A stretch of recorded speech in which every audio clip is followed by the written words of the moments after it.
وَيْلٌ لِكُلِّ ہُمَزَةٍ، بربادی ہے ہر اس شخص کے لیے جو تانے والی زندگی گزار رہا ہے، تانے دیتا ہے لوگوں کو پیٹھ پیچھے۔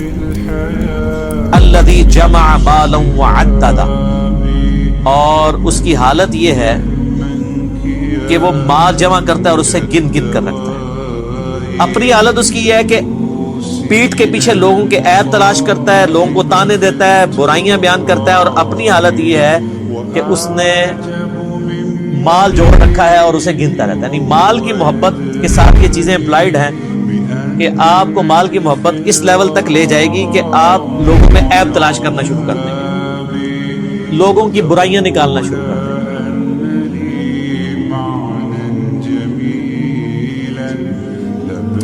گے۔ یحسب ان مالہ اخلد، وہ خیال کرتا ہے کہ اس کا مال کبھی بھی فانی نہیں ہوگا، ہمیشہ کے لیے اس کا مال اس کے ساتھ رہے گا۔ جو لوگ مال جوڑ رہے ہوتے ہیں نا، ان کی حالت ویسے یہی ہوتی ہے، اربوں روپیہ جوڑا ہوا ہے لوگوں نے، اور وہ سمجھتے ہیں شاید ساتھ لے کے جائیں گے۔ حالانکہ میں آپ کو بتاؤں کہ اگر کوئی شخص روزانہ 1,00,000 روپیہ خرچ کرے نا روزانہ، تو 1 ارب ختم کرنے کے لیے اسے 25 سے 30 سال چاہیے۔ کیلکولیشن کر لیجئے، 1 ارب اتنی بڑی رقم ہے، اور یہاں لوگوں کے پاس اربوں ہوتے ہیں، اور 70-80 سال کے ہوئے ہیں، ان سے پوچھا آپ نے کتنی زندگی گزارنی ہے، اور روزانہ 1,00,000 روپے کو خرچ کر سکتا ہے؟ کیا کرے گا؟ نوٹ بھی کھانا شروع کرے تب بھی نہیں کھا سکتا۔ لیکن جب جس کو لت پڑ جائے تو وہ پھر یہی کرتا ہے، اور پھر وہ سمجھتا ہے میرا مال فانی نہیں ہوگا، نہ اس نے مرنا ہے۔ کلا، ہرگز نہیں، لَيُنبَذَنَّ فِي الْحُطَمَةِ، یقیناً اسے حطمہ میں پھینک دیا جائے گا۔ یعنی دنیا کی محبت میں جو مبتلا ہوا اور تباہ و برباد ہو گیا، اس کا الٹیمیٹ انجام حطمہ ہے۔ وَمَا أَدْرَاكَ مَا الْحُطَمَةُ، اور تم کیا جانو کہ حطمہ کیا ہے؟ نار اللہ الموقدہ، وہ اللہ کی ایک آگ ہے جو خوب بھڑکائی ہوئی، دوزخ کی آگ۔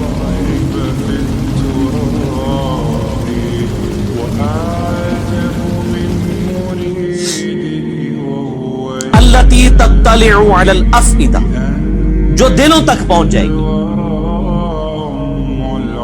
ویسے تو آگ جلا کے راکھ کر دیتی، کھالیں جلیں گی، جسم فنا نہیں ہوگا، تاکہ جسم کو تکلیف ہوتی رہے، اندر تک آگ گھس جائے گی۔ جیسے دنیا میں بھی آپ کہتے ہیں نا کہ گھبراہٹ ہو رہی ہے اندر، جن لوگوں کو معدے کا ایشو ہوتا ہے وہ کہتے ہیں اندر آگ لگی ہوئی ہے، حالانکہ وہ باہر کوئی آگ نہیں ہوتی۔ تو یہ دلوں کے اندر گھس جانے والی، انسان کے اندر گھس جانے والی آگ ہوگی۔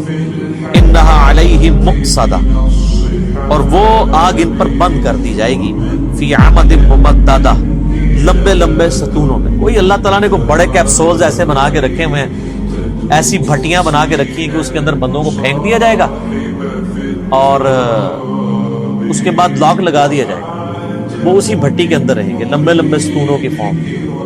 یہاں پہ بھی آپ دیکھیں نا، جو بڑی جیلیں ہوتی ہیں نا، وہ کہتے ہیں جی وہ جیلیں ایسی ہیں جی جس میں آپ لیٹ بھی نہیں سکتے، 4 فٹ بائی 4 فٹ کی جیل، اور آپ اسی کو ذرا کم کریں، اگر آپ 1.5 فٹ بائی 1.5 فٹ یا 2 فٹ بائی 2 فٹ کی جیل ہو جس میں آپ لیٹ بھی نہ سکیں اور کھڑی بھی حالت میں، اور اس میں انسان کو باہر سے آگ چھوڑ دی جائے، اندر آگ نہ جلائی جائے، تو کیا انسان کی حالت ہوگی؟ رومن امپائر کی اگر آپ سزائیں دیکھیں نا یوٹیوب پہ، اگلے زمانوں میں وہ اپنے دشمنوں کو کیسے سزائیں دیتے تھے، تو انسان کے رونگٹے کھڑے ہو جاتے۔